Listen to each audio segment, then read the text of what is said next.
Welcome to Seasoned Conversations, where experience meets insight and life's journey reveals its deepest wisdom. I'm your host, Kenneth Braswell, and here we share authentic stories of reinvention, purpose, and fulfillment from the seasoned paths we walk. Together, we'll explore how to age boldly, live intentionally, and embrace our second act with clarity and confidence. So pull up a chair. There's always room at the table for seasoned conversations. Welcome to Seasoned Conversations, where lived years become lived wisdom and where we gather around this table to talk honestly about the journeys that have shaped us. As we enter the holiday season, there's a certain stillness that always seems to settle in. A reminder that time is moving, life is shifting, and the moments we used to rush through now feel a little more sacred. The holidays hit differently when you're seasoned. You start noticing what didn't matter as much before.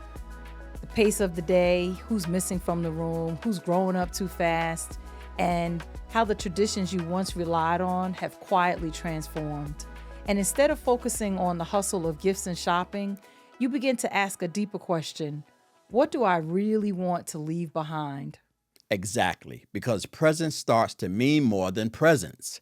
Being fully here, fully attentive, fully grateful, we start valuing the stories we've lived, the lessons we've learned, and the wisdom we've earned, not the price of the tags under the tree. And in this season, aging doesn't feel like loss, it feels like perspective. Perspective that shows what joy looks like now. Not the loud, busy, overpacked joy of our younger years, but the quiet joy of a slow morning, a warm room, a familiar face across the table. The joy of watching our children become adults. The joy of knowing we've survived seasons that tried to break us. And so today, we're talking about a seasoned holiday. What the holidays teach us about aging, gratitude, and slowing down. What it means to give gifts that can't be wrapped, and how this season invites us to think about legacy, not from a place of pressure, but from a place of love. So, wherever you are listening from, whether you're in the middle of a big family gathering, preparing a quiet holiday at home, or carrying both joy and grief in the same breath, we invite you to sit with us, breathe with us, and reflect with us. So pull up a chair. There's always room at the table. This is Seasoned Conversations, and I'm your co-host, Kenneth Braswell. And I'm Tracy Braswell. And we're talking about your favorite time of the year. Yes, we are. Christmas time is here. It's here. What's your favorite Christmas song? Oh, so if we're talking secular, it's probably Mariah Carey, where she hits that high note. Okay. That it's time. I don't know the song either, Yes, but I know you know I know it. that high note. She hits that high note. Yeah. If we're talking about non-secular gospel, it's probably Quiet Night, Silent Night. Silent Night. Okay. Lucy and Linus for me. Yeah, I That know. puts me in the mood. Yeah. These are my favorite things. And I don't care who I sings. love that song. Yeah. My This favorite Christmas also is one of my favorites. thing. Okay. Yeah. Now I know this answer, but they don't know this answer. Favorite Christmas movie. Elf. What is it about Elf that you like so much? Will Ferrell is hilarious. It's comical. That's probably one of the few movies that I can watch over and over again, and I laugh at it as if I've never seen it before. Can you watch it in the summertime? Anytime. Listen, Hallmark has Christmas in July. Okay. It comes on. Yeah. It comes on in the summer. And A you lot watch of it. stations do Christmas in July. Mm-hmm. And yes, I did watch it over the summer. Yeah. Not to mention, trying to think. Yeah, no, that was it. I saw it on TV and I watched it, and I watched it for a few days. Yeah. The Grinch for me, Yeah, and not the original one. Jim Carrey just took absolutely. that character to a whole. That one had to grow on me. Oh my goodness! That I one could had to watch grow that on in me. July, the hottest day of the year. I could be watching The Grinch. I Yep. just love everything about that movie. You and I, when we got together, we celebrated Christmas a little different. Not a lot, just a little different. But there was one nuance that I wasn't used to because we did it a little different. So there are different ways that people, first of all, if you don't celebrate Christmas, that's on you, right? We ain't talking to you. Just sit back and wait till we get to talking about something that's for you. But for those of you who celebrate something during the holidays, particularly Christmas, it was part of our culture, right? Oh yeah.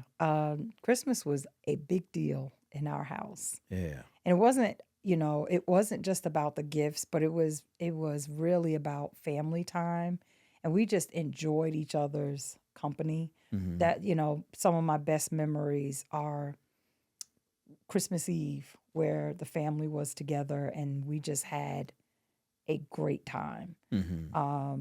Just enjoying one another. And my mom being, I think, growing up, she was a musician, then an evangelist, and then a pastor. So we always had Christ at the center of it all. And just the family just coming together and just really just making great memories. Yeah. And so we're talking about season holiday. And we're specifically kind of talking about those things that can't be wrapped, right? We can't wrap family. Well, some of them we wish we could wrap them. And ship them off. Can't really wrap family, but the essence of the holiday that becomes part of your culture. So the thing that I remember the most about how you celebrated Christmas, different from us, is that midnight, y'all ready to rip the gifts open. Rip them right open. Nobody goes to sleep. Everybody's No just one went waiting. to sleep. So think about the torture of Oh, I know. not being able to wrap your gifts to the next morning. Yeah. And you in the room in our 1-bedroom apartment in Crown Heights, and my mother closed the door. And on the other side of the door, all kinds of things are going on because they playing cards, they drinking, the music is loud, they doing all kinds of things. And you on the other side of the door, you can't even come out unless you're going to fake it like I need to go to the bathroom. Right. And then you had to go to sleep. And then my mother was like, you're not getting anything until you go. How do you go to sleep like that? I don't know. I didn't have that as an issue. My goodness. And then, but the other thing that I learned later on is that was also the time where they wrapped most of the gifts at that time. That's why they were like, you can't, come out here now. So I don't even know. So that took me a while to get used to. What? We can open up our gifts at, midnight? Yep. What was some of the other Christmas traditions that were part of your family? Yeah, so we used to actually leading up to midnight. So we didn't actually open them at midnight exactly, but we played a lot of games. And one of my favorite things, my mom played, she was a musician. She played piano and the organ, and we had a piano in our house. And she used to play hymns, and we would just sing hymns right into midnight. So that was one of the traditions, which is why I know a lot of hymns. And then at midnight, we would actually go into prayer. And so we would have prayer and just really reflect on like how God really has been so good to us as a family. And so there was that moment of Thanksgiving. And then also just kind of, I always say Jesus is the reason for the season. Like, let's not forget that. And all the other stuff that we're doing, like, let's not forget the reason why we're celebrating this really is because that's the greatest gift that God has given to us. And so that was part of our tradition was, we played games, we ate well, right? So we ate Christmas Eve as well, as well as Christmas Day. And then, like I said, and we would have family come. We had so many gifts under the tree. It was ridiculous. That was part of the excitement too, right? Because one of my sisters was, we used to call her what do we call her? Oh my goodness. She was the Christmas coordinator. Okay. And so she would go out and get matching wrapping paper and all kinds of stuff. And like she would get giddy over just seeing the gifts going higher and higher and higher. And then the more people that brought gifts over, she would take them apart, and then she would reorganize them so that they looked a certain way. So that was funny. That was a funny part. And then, we snapping on each other, cracking jokes, going down memory lane of the crazy stuff that we would do, stuff that we got in trouble for throughout the year. And so it was just, like I said, it was such a great time of fellowship for the family on Christmas Eve. And go ahead. No, I was going to just say, no, go ahead, finish your thought before I get to this. Yeah, and I was going to say, and then we stayed up as late as we could. Like, while everybody else had to go to sleep, right, we're trying to stay up until the sun rises. And in New York, it wasn't like you could go outside. It was cold. Right. Back in them days, it was probably 15 feet of snow out there, too. New York weather was kind of different back in those days. But the other thing about that I've kind of grown to appreciate as I am now more seasoned, is that this particular part of the year tends to slow down a little bit. It seems like there's not a lot of hustle and bustle. People aren't trying to do a lot of things. People are literally trying to slow down. Do you get that sense? How much has this season changed over the years for you? Yeah. So I think it's changed for us because we have older children now. It used to be a lot of hustle and bustle because you wanted to go out and get the latest, greatest toy or the latest, greatest game that was out there. And so we've kind of reached a space where we don't really have to do that. And then I think the other thing that has helped is, you can order your stuff and have it delivered to the door, right? So you don't all the fun out of it. Have to be out in the streets if you don't want to. Right. You could literally shop from home, get everything delivered, throw them in the closet, wrap them up, put them under the tree, and call it a day. So yeah, you just kind of hit it for me because now I see why I'm so excited about purchasing things for Nyla because she's so young, and we don't have to wait for a Christmas list from her. Right. Like she's gonna be happy with whatever it is she gets. Everybody else has a defined Christmas list. Yes. It takes all of the fun, out of it. Thank you for that, because I was wondering, like, why am I so like wanna every time I see something, oh, she like this, she like that. Not that we don't do it for the other kids, because we do it too, because we kind of know what they like, but their taste is their taste is more expensive. Way Right. more expensive. Which is why you get like 2 to 3 things now. Right. If that this year. The other thing is, we've really begun to kind of think about, so Christmas and the holiday season is different for me now. I'm going to suspect that it's the same for you. Like for our parents, we didn't understand it then. I understand it now. They didn't have the ability to give us everything we wanted, right? So they had to pick and choose what to get, but there was still an appreciation for what we got, right?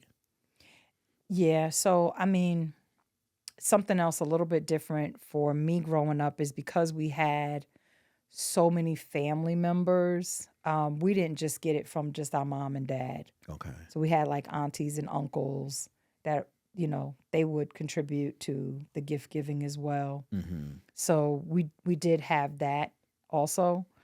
But yes, there were definitely Christmases where you felt like, wish I had gotten this, Mm-hmm. And I think for me, that was when I was really, really young. Okay. Not when I think from like probably 10, 11 on, my Christmases were fairly, there wasn't really much that I didn't want.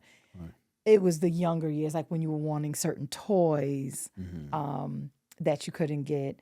Or now I will say, excuse me, designer clothes was something that I didn't often get. Okay. So that was probably the only thing, because mom didn't, she believed in having nice clothes, but she did not believe in investing in brand names. Right.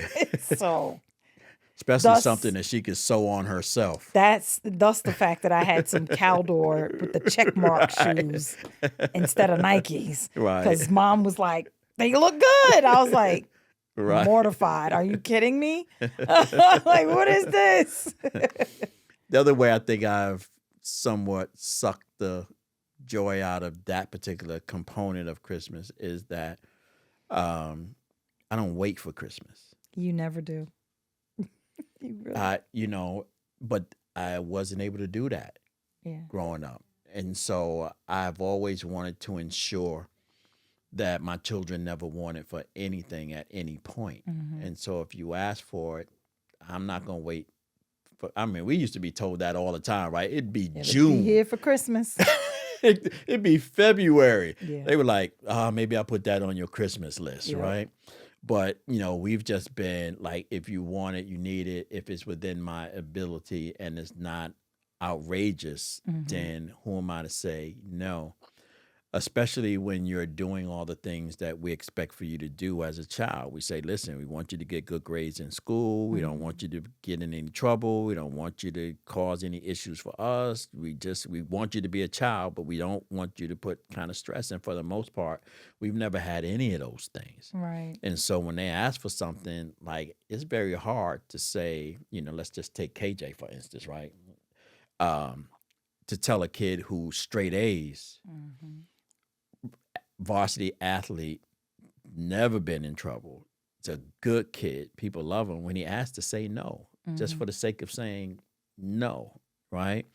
But and then for myself, I just have no patience. If I see it, I'm getting it. Yeah. Right. And so nobody knows what to get me on Christmas because I've already gotten it for myself. But that was another piece that I didn't have the ability to do for myself back then that now that I do, and not extravagant. I'm not buying me new cars, a boat, a yacht, those Right. kinds of things, but to the extent of the things that I like. When you think about faith, because that was the other huge part of Christmas for us, I was telling somebody not too long ago that we would be in church the day before or the night of sometimes because they would have like an hour service and we didn't want to go. And my mother would always say, well, you could wear your pajamas to church, Yeah. right? It'd be freezing outside. We'd be outside in some garanimals, going to church, walking back and forth to St. Anthony Baptist Church. But faith was critically important for her to make sure that she did not forget the reason for the season. How well do you think we've done with our children with that? I think we've done fairly well. They don't have the same church experience that we had because I'm pretty confident we lived there. That was definitely our second home. Yeah. So my sleepover, my pajama night was always watch night service. Night. Yeah. That's when we could come with blankets, pillows, go in the back, lay down, don't make a noise. Right. That was all good. Christmas, we were in church leading up to Christmas. Christmas plays, for sure. Singing in the Christmas choir, check. Right. Right. Pageants, check. Yeah. And so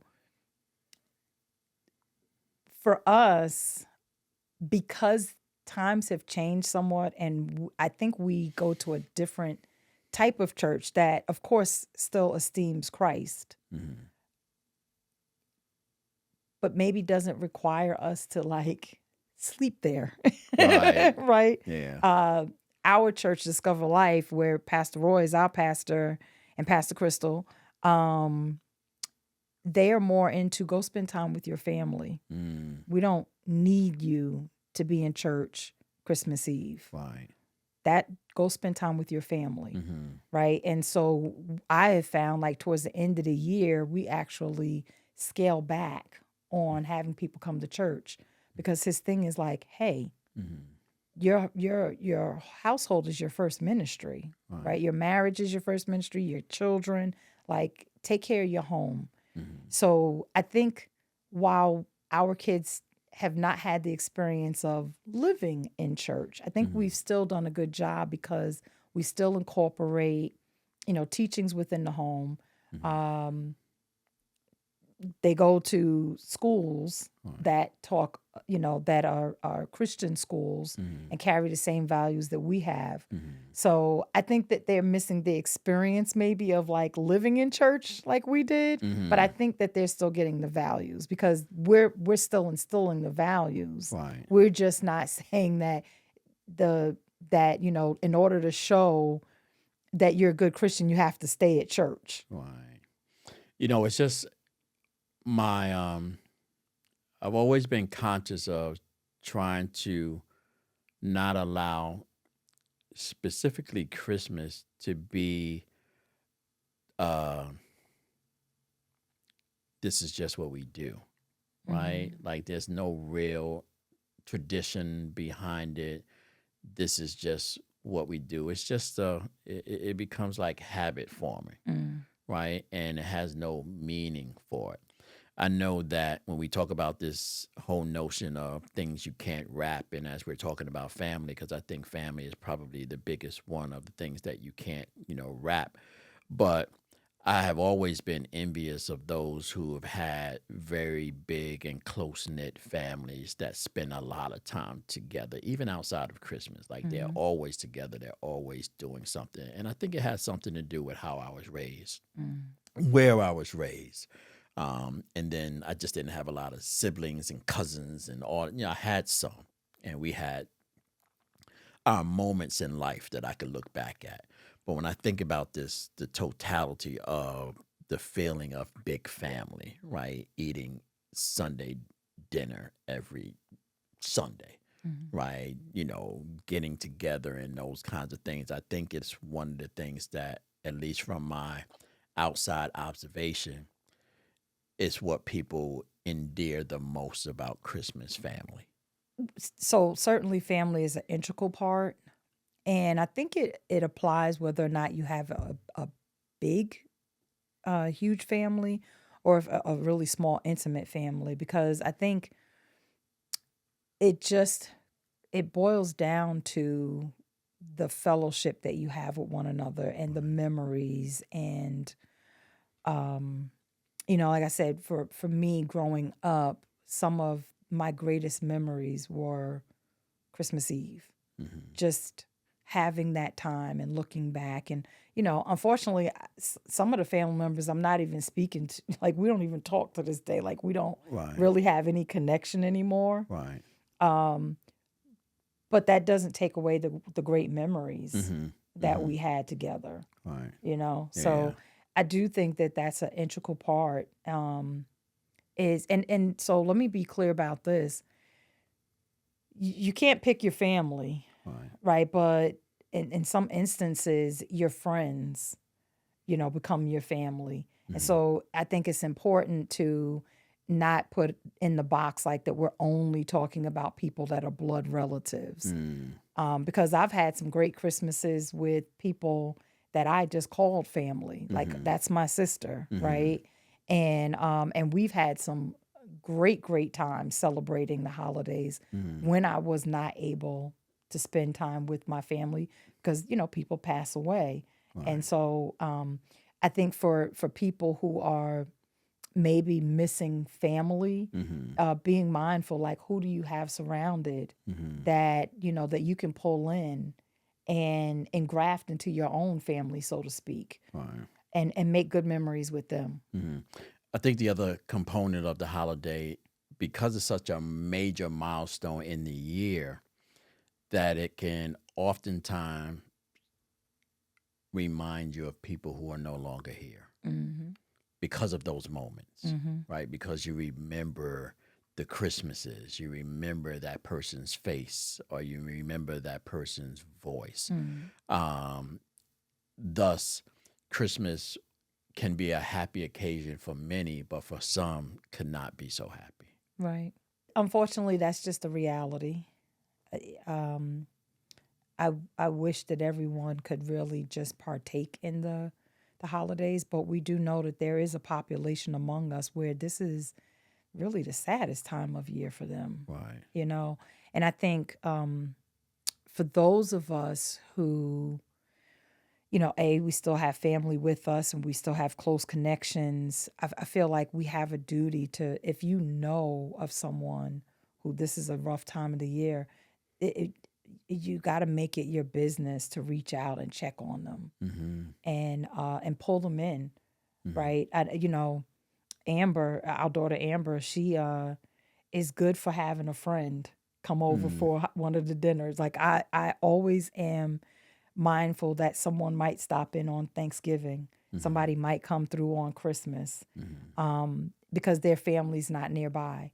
And I'm always mindful, like the house is open. I don't care who it is. Come on in. We got enough.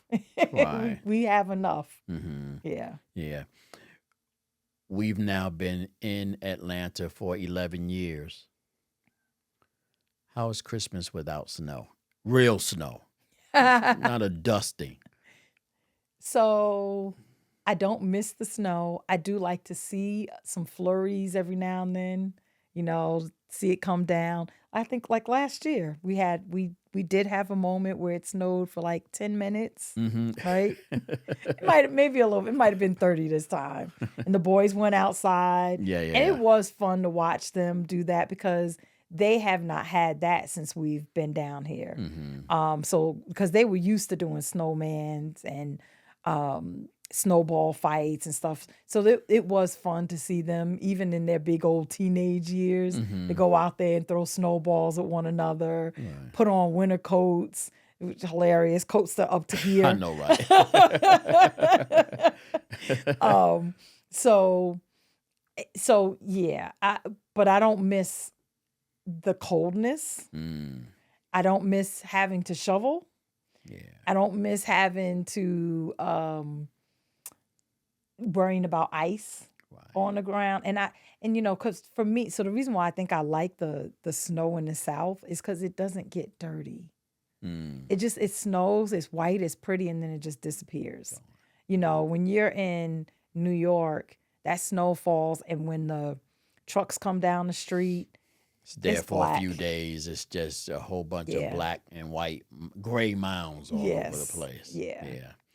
How about apple cider donuts? Well, yeah, I miss those.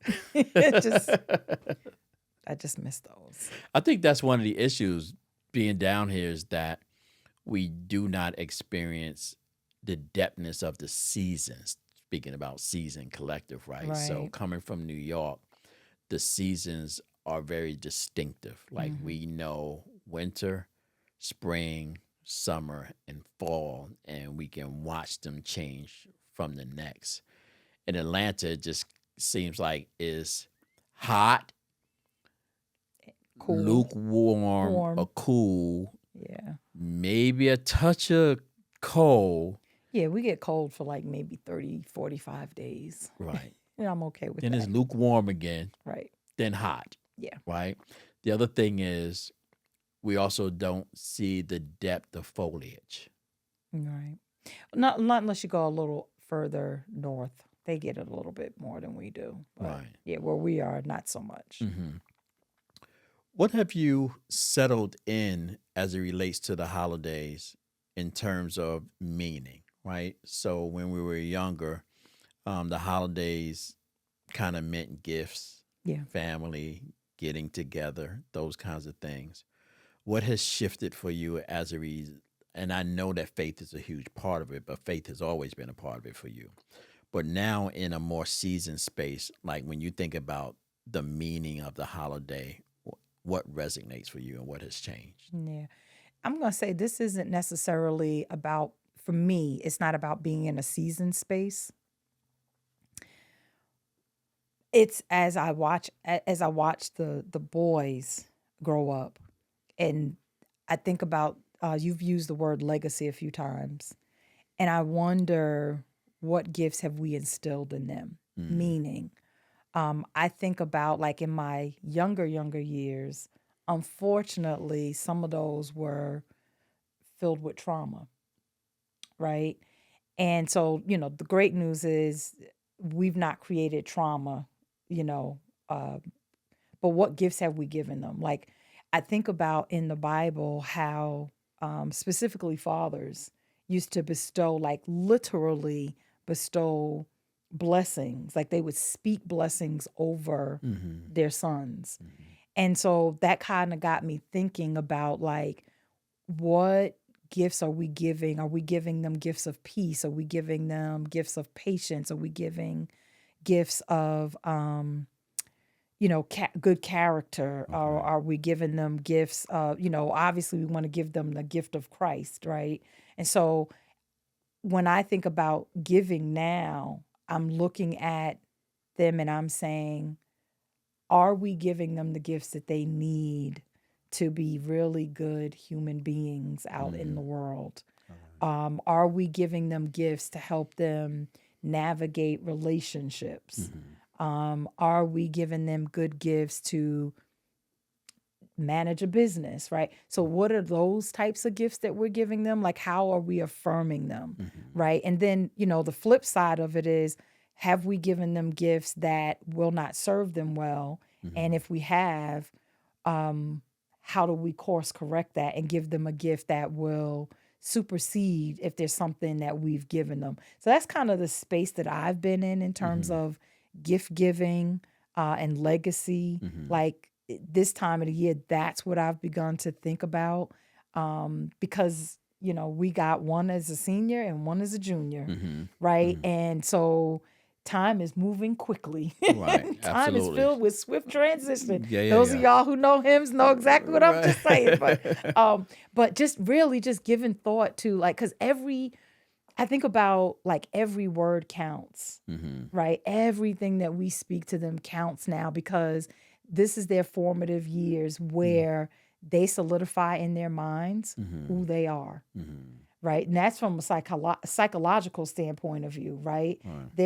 Their mindsets are being settled right now and just wanting to just confirm that we've affirmed them as parents the way we should have. When you think about gifts, let's shift it to another space. I'm going to flip it back on you. Because God gives us a lot of gifts, not material gifts. That's not what I'm talking about. I'm talking about characteristics, gifts, talents that you have. When you think about all of your gifts, which one are you the most thankful for? That's a really good question. I'll tell you mine while you think about it. Okay, go ahead. Tell me yours. Curiosity. I'm never not wanting to know. And that has opened up my life. Like nothing becomes stagnant for me. I don't care what it is. I always want to know why. It's why my whole calling is about why. And I was that kid. So why is the sky blue? Because the sun is out. Why is the sun is out? Because sun, but why? I'm trying to get to the answer, right? And it's one of the gifts that I've always wanted to. I believe it's the greatest gift that you can give to your child: curiosity. Yeah, no, that's a good one. I think I'm similar. Mine comes off to you. It comes off differently. It comes off to you as fact checking, but it's my curiosity to know more about whatever subject matter the person that I'm speaking with is talking about. And so I do share that in common with you. I also, so as you were talking, it did come to me, my ability to connect with people. Okay. I think that is like a really great gift that God has given me. It's my desire to get to learn about people, to understand them. And then I believe God has given me discernment to be able to speak to people, particularly when they're going through like a really rough situation. Because my prayer always is, God, give me the right things to say, so that, or give me the right things to pray for that person to help them through a difficult season that they're going through or a confusion season that they're going through. And so that is definitely a gift that I am extremely thankful for because it allows me to meet a lot of people and connect with a lot of people on levels that I probably would not normally do. What's the best gift you've ever received? Or most impactful gift you've ever received? You know, I saw that question, and honestly, It's okay if I didn't give it to you. I don't know. I don't, because, you know, the thing is I usually just tell you my list. And I just can't think of a gift that I was like, I was surprised by a gift. I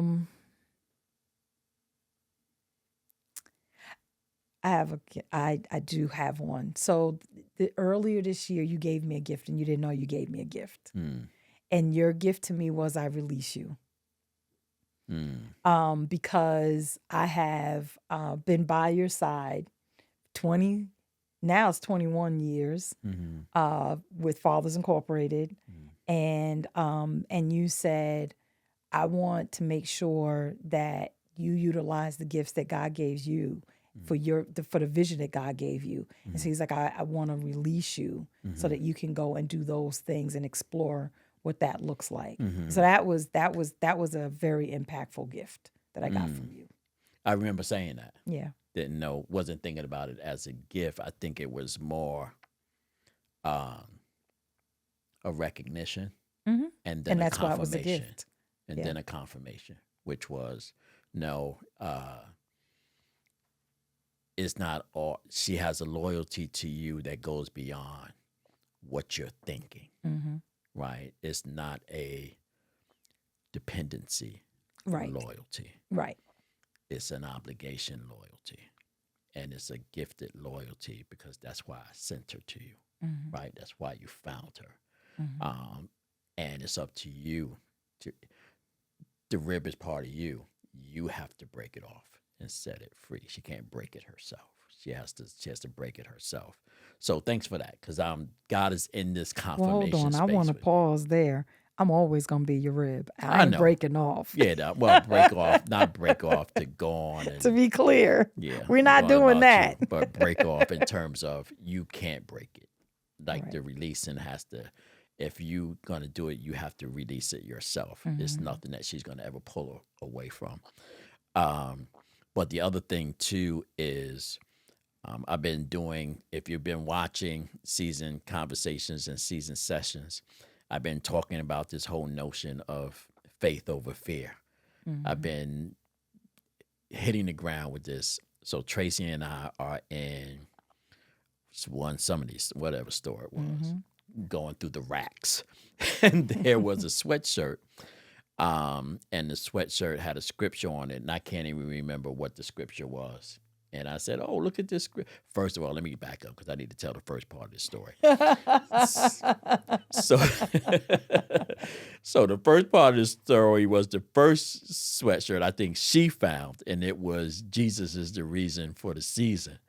And she says, oh, but I need an extra large, not a large. I was like, hey, what are we doing here? What are we doing here? I said, I ain't got nothing to do with that. That's between you and the Lord. And so y'all work that out. If maybe he trying to tell you something. And so I ain't saying nothing. Maybe he's trying to tell you. But anyway, I looked down and there's a sweatshirt and it has a scripture on it. And I knew it when I gave it to her, and I knew it yesterday. But it says we don't have a spirit of fear. Yeah.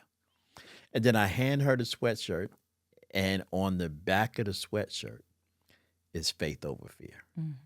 And I was like, God, you need to stop playing with my emotions right now, because this thing that her and I are doing is part of this releasing. So we're talking about seasoning. And so part of what I've been thinking about not only is the static seasons of, summer, spring, spring, summer, fall, winter, is that the seasoning of our life is also evolving, right? And so when we're talking about releasing, I've been thinking a lot about what does that release look like? And God always puts breadcrumbs down for me to guide me where I'm going. Faith over fear has become that guide, why it was so interesting for that thing to pop up. Because what I've been agonizing over is my loyalty to the first calling he gave me, which was speak to the hearts of men, which is what developed Fathers Incorporated. And 21 years into it, I've been thinking about not my exit, maybe transition, but what does it look like? And the more I try to hold on to it, the more he pulls me into this space. And so I've been thinking about, as it relates to seasoning, like, does this holiday give you thoughts sometimes about thinking specifically about the season of your life? I don't think I have. Like I think I referenced it earlier when I said for me, this season I've kind of thought more about what my roles have been, Mm-hmm. right? As a parent, have I gifted what I needed to gift? Even as a wife, Mm-hmm. right? Am I giving to you everything that you need? So that you can, continue to grow as a person, or, just have God use you the way he wants to use you. Like, I don't ever want to be a hindrance to either my children's salvation or my husband's salvation, or, God gifting that he's given to you, or gifting that he's given to the children. So I think for me, it's just been more reflective of, God, how do you want to use me in this season? Okay. It's been about this season, Yeah. as opposed to, not forward thinking about transitioning, just. Well, it's both. It's not either or, it's both. It's, how are you using me in this season? When I say this season, I mean, we're in a season of transition because we're about to be empty nesters. Right. Right? Yeah. So, and so then it's like, okay, God, so what's going to be next, right? And then to your point, right, while you're not going to walk away from Fathers Incorporated, at the same time, God has given you another vision. So now what does that season look like as well, right? God's given me some ideas for a business, and so what does that look like? At church, as I transition in leadership roles, like, what does that look like? So it's really me saying, like, I'm just recognizing that we're in a season of transition, and really just wanting to incline my ear to God to say, what would you like me to do? As opposed to, like, when I was younger, I just kind of make a decision and just be like, hey, we'll figure it out on the way. But now just really being super intentional about listening for God's voice and just hearing him say, because it's different from how he used to speak to me. Okay.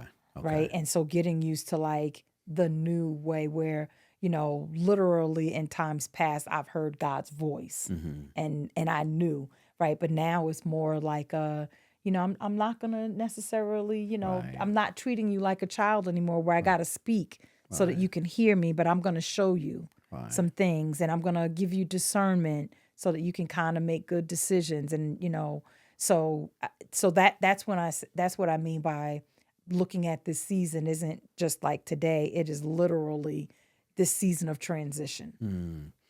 You also celebrated a few weeks ago graduation from ministerial training. I did. Does that make you a minister? You've always been a minister. But does it officially make you a minister? I think we have to go through, like, a formal process. That's what at I think the church. too. You ain't signed the paper. No, I think we have to be, like, publicly recognized or publicly announced. I'm not really sure. Okay. What the game plan is. We're still waiting to hear from the leadership over us at the church, like, what the next steps are going to be. But the original the foundational training, I'll put it that way. The foundational training has been completed. As Pastor Roy always says, we're always going to be in training. Absolutely. There's always going to be more. So, but yeah, I guess at some point I'll be minister. Okay. I don't think I've ever heard you publicly talk about why. I know that that's been baked in you even before I knew you. But going through the formal process of doing it is something that you literally just made the decision to concretely do some now almost 3 years ago, 2.5 years ago at least, to go through the formal process. What is the biggest element of growth that has occurred in you as a result of that process? So there's actually a few things. I thought that I really knew and understood God's word, and I did to a certain degree. I definitely did, because Mom made sure that we had that. But I found out that like with almost anything, there's levels, and so I was able to, because of this process, I was able to go even deeper than I had before. And so that was exciting because it's like all these new revelations. It's like, oh my goodness, how did I ever miss this? How did I not see that? And so that was exciting because for me, having that knowledge means that I can share that with someone else. It's not just for me, but it's like God is revealing something to me so that I can share it with someone else. Okay. Did it, to a certain extent, credentialize you, or did you believe you've always been somewhat credentialized in knowing the word? Did you get that out of it? So the title, so the title minister, I've always been so here's the thing, I've always been teaching. Right. Like I've literally been teaching since I was about 12. I taught Sunday school to the babies.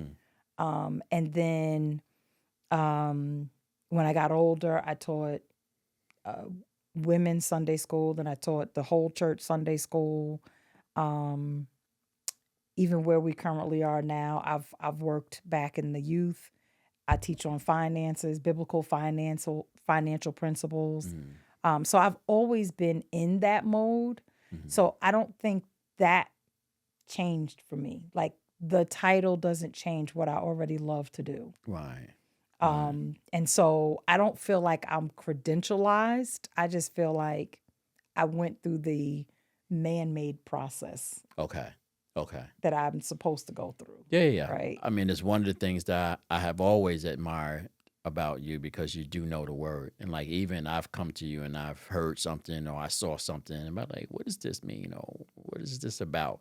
And it's something that I know that I have just never taken the time to do. It's not that I don't want to know the word. I don't want to be in the word, because I am in it. I know it anecdotally, right? But I'm not going to spit out the chapter verse and and word for word all the way down. Like I see folks doing it. Yeah. I could do it for a movie, right? Because I don't know what that says about me. That I can spit out the Godfather better than I can spit out the Bible, but somebody might say you in the movies a lot more than you in your word, but I ain't say it. I just can, right? So I know I have the ability, I just have not. But I'm gonna be honest with you, there has always been something. You're talking about seasoning and things that you can't wrap. I have always been intimidated by the process of studying the word. Really? Yeah. Because I've always believed that in order to do it, you have to memorize it. Oh, goodness gracious, no.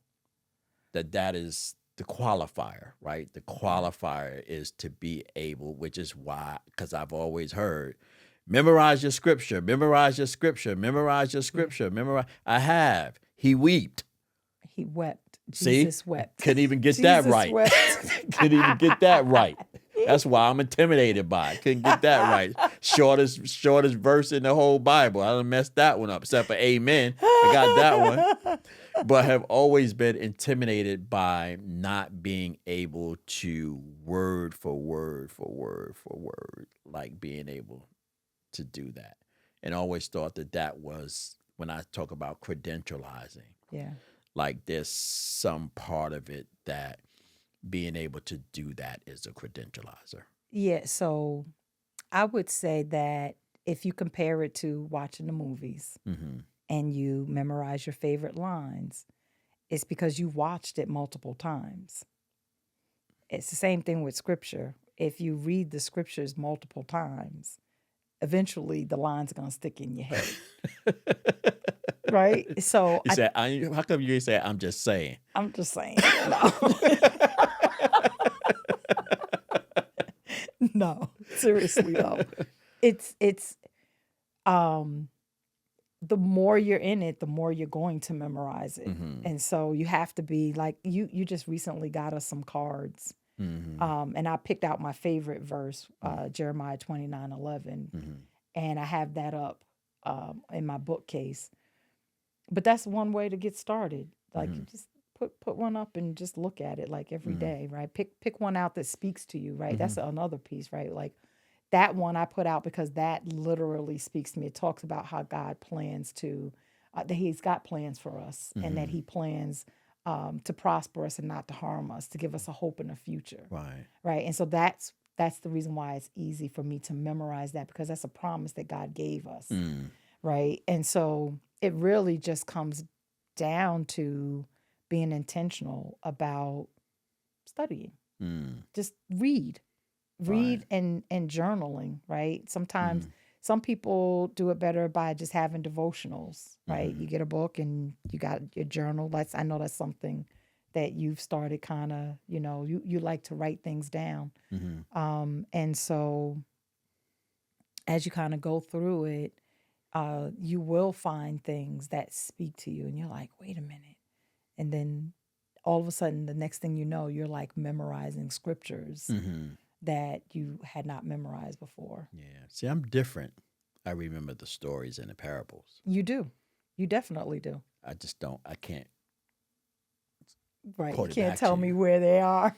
I don't know where they are. I know they're in there somewhere. Yeah. Right? Yeah. So, but that's why movies make sense to me.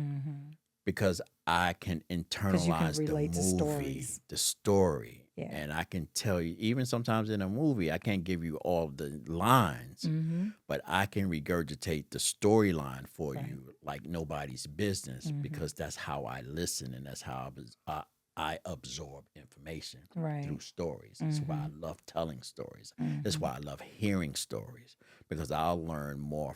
That's why I love people like Joel Osteen.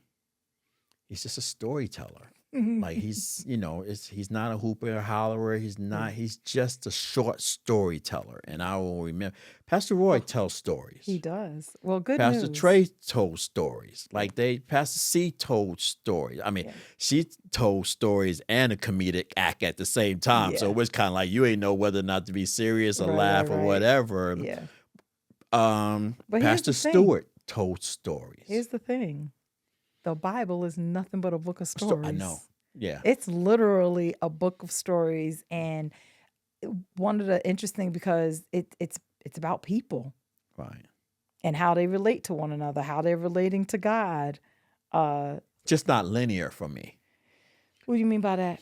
It's like you want to start at Genesis and the story has to go boom, boom, boom, boom, boom, boom, all the way through to the end. It's like it's almost like you can't read it like a bibliography.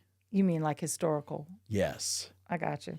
So in order to learn it, you got to know how to make a reference.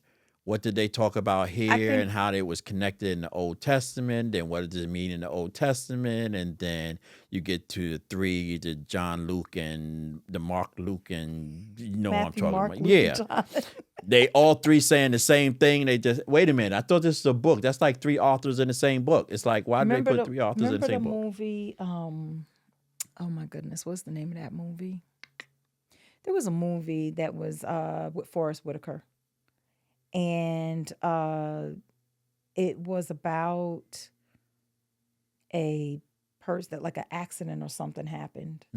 And the movie kept starting over, because each time it would start over, it was from a different perspective, like a person that was standing in different parts while this incident happened. Do you remember that movie? I can't remember that one. I got to watch it now. That's that oh my goodness, that is a great movie. Okay. And I cannot, it's the name of the movie is like a one-word movie, Okay. if I'm not mistaken. But when you think about the Gospels, it's kind of like that, right? It's all of them have been with Jesus, around Jesus, they follow Jesus, right? But they all have different perspectives because of who they are, meaning one's a doctor, so he's gonna capture what he sees differently than the tax collector, than, so it's just all about perspective. Yes, similar in the same incidences, but they bring something different to the table for you to learn about what they witnessed. Okay. Yeah. So I'll try that too. Yeah, it's good. All right, y'all. We went way off topic. Yeah, it was off to the left or right, however you see it, but it was in line with this season, right? Because we are talking about things that you can't wrap. Right. Can't wrap the word. You cannot wrap it. Right, but you still need it. You definitely do. Jesus still is the reason. For the season. See, is that a verse? It is not. You know how people be dropping verses saying it's in the Bible and they ain't nowhere in the Bible. There's a lot of that. But no, that's definitely not one of them. Okay. Thought it was. Thought I had one. He wept? Jesus wept. Oh, okay. I have to study that one. So, maybe I was back in the day, they used to make you write it on the board for like 100 times. You know what we used to do? And now we used to make the boys do it. We haven't done it in a while. We definitely did it with Amber, and I think Nzinga did it for a little bit too. We used to always have to say scriptures at the table. That was one of the ways that I learned so many scriptures. Okay. Is because after the food was blessed, you did not dare touch your food. And the one scripture you could not say was Jesus wept, because that was Dad's. See? You okay. All right. But we would be reciting entire chapters, trying to outdo one another. Okay. For who had the most scriptures memorized. Yeah. Jesus wept, y'all. Jesus wept. Lord is my shepherd, I shall not want. There you go. He maketh me lie down in green pastures. Come on, he sir. restoreth my soul. See? Okay, I know You that know piece more of than it. you think you do. All right, y'all. We hope you enjoyed this conversation. Catch up with us in another couple of weeks when we come back with another conversation. We always got a lot to talk about in this season space. I'm going to have some great season guests for you coming up with some very interesting conversations about a lot of interesting season things. And so continue to enjoy your holidays. Enjoy family, right? Enjoy your time off, the quiet time. Let it slow down a little bit. I'm probably the worst person to tell you to slow down because I never, slow down. But to the extent possible, slow down, smell the roses, enjoy the fruit. And until next time, God bless, and peace out. Thank you for tuning in to Seasoned Conversations, where wisdom meets experience, and every story reminds us that life gets better with time. If you've been inspired by our guests and conversations, don't stop here. Continue your journey by grabbing your copy of Too Seasoned to Care, now available on Amazon, iTunes, Audible, and our website at theseasoncollective.com. And while you're there, join the Seasoned Collective, a growing community of thinkers, dreamers, and doers who are embracing the power of being seasoned. And make sure you stay connected with us on Instagram, Facebook, LinkedIn, and YouTube for new episodes, live events, and exclusive content that keeps you growing with grace, purpose, and wisdom. Because when experience speaks, the world listens. Hope to see you soon. Thank you for joining me for today's seasoned conversation. Remember, every step we take shapes the legacy we leave. If you enjoyed today's episode, please subscribe, leave a review, and share it with someone else navigating their own seasoned journey. To learn more and to become part of our growing community, visit us at theseasoncollective.com. Until next time, stay seasoned, stay purposeful, and remember, it's never too late to care deeply, to live boldly, and to rewrite your story.